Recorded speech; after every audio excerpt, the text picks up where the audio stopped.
21ஆம் நூற்றாண்டின் அதிமுக்கிய பிரிவினரான சிறுவர்களே எதிர்காலத்தின் ஒரு குடும்பத்தையும் சமூகத்தையும் நாட்டையும் கையாள வேண்டிய பொறுப்பு வாய்ந்தவர்களாக உள்ளனர். இன்றைய சிறுவர்களே நாளைய தலைவர்கள். ஆகையால் அவர்களது சுதந்திரம், உரிமை, கடமை என்பன குடும்பம், பாடசாலை, சமூகம் சார்ந்த பாதுகாப்பானதாகவும் நீதியானதாகவும் அமைவதுடன் நாடளாவிய ரீதியாகவும் சர்வதேச ரீதியாகவும் சிறுவர்களின் உலகத்தினை பாதுகாப்பது காலத்தின் தேவையாக உள்ளது. சிறுவர்களுக்கு இடையில் புரிந்துணர்வையும் பொது நிலைப்பாட்டையும் ஏற்படுத்துவதை நோக்காக கொண்டு 1954ஆம் ஆண்டு டிசம்பர் 14ஆம் தேதி ஐக்கிய நாடுகளின் பொது சபை கூட்டத்தில் நிறைவேற்றப்பட்ட யோசனைக்கு அமைவாக அக்டோபர் மாதம் 1ஆம் தேதி உலக சிறுவர் தினமாக பிரகடனப்படுத்தப்பட்டது. அன்று தொடங்கி இன்று வரை உலகம் முழுவதும் அக்டோபர் 1ஆம் தேதி சர்வதேச சிறுவர்களுக்குரிய தினமாக கொண்டாடப்படுகிறது. உலக நாடுகளில் வாழும் மக்கள் தொகையில் பொதுவாக 18 வயதுக்கு குறைந்த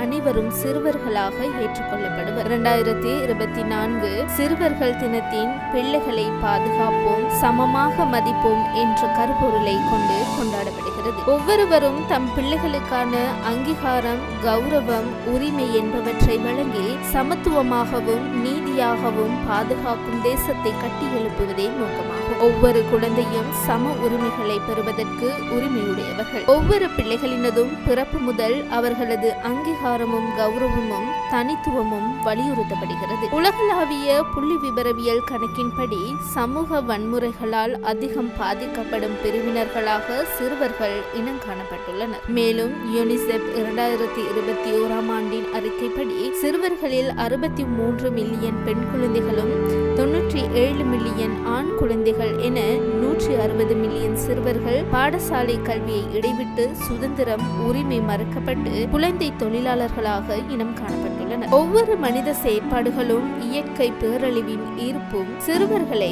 பாதிக்கக்கூடாது. ஒரு வளமான சமூகம் அதன் குடிமக்களின் பிரகாசமான எதிர்காலத்தை பொறுத்தது. சிறுவர்கள் மற்றும் இளைஞர்கள் இளம் பருவத்தினருக்கு சம உரிமைகள் மற்றும் சமத்துவம் வேண்டி போராடும் பல அமைப்புகளும் நிறுவனங்களும் உலகளாவிய ரீதியில் இயங்கி வருகின்றன. சிறுவர்களின் கற்றலிலும் நல்வாழ்விலும் பெற்றோரின் நேர்மறையான பங்களிப்பு அவர்களின் சந்ததியினரின் மேம்பட்ட திறன்களுடன் நேரடியாக இணைக்கப்பட்டுள்ளன. பெற்றோருக்கும் பிள்ளைகளுக்கும் இடையிலான தொடர்பு சந்ததியினரின் ஒட்டுமொத்த செயற்திறனை வெளிப்படையாக பாதிக்கின்றது. இது குழந்தைகளின் வலுவான வளர்ச்சிக்கும் தொடர்ச்சியான முன்னேற்றத்திற்கும் வழிவகுக்கின்றது. பெற்றோர்களும் ஆசிரியர்களும் குழந்தைகளின் எண்ணங்களையும் பாராட்டவும் ஒரு நண்பராக உணர்வுகளை பரிமாறும் வகையில் பிரச்சனைகளையும் கண்டறிய வேண்டும். இந்த அணுகுமுறையானது ஒவ்வொரு பிள்ளைகளையும் நிதானமாக சிந்திக்க வைக்கிறது. ஆகவே ஒவ்வொருவரும் ஒரு ஆசானாக, வழிகாட்டியாக, நண்பராக சிறுவர்களை அணுகி இருவழி தொடர்பாடலினூடாக அவர்களை வழிநடத்தவும் பாதுகாக்கவும் மதிக்கவும் முனைந்தால் மாத்திரமே எதிர்காலத்தில் வளமான சமூகத்தையும் சிறப்பான நன்மதிப்புள்ள ஒரு நாட்டையும் கட்டியெழுப்புவது சாத்தியமாகும்.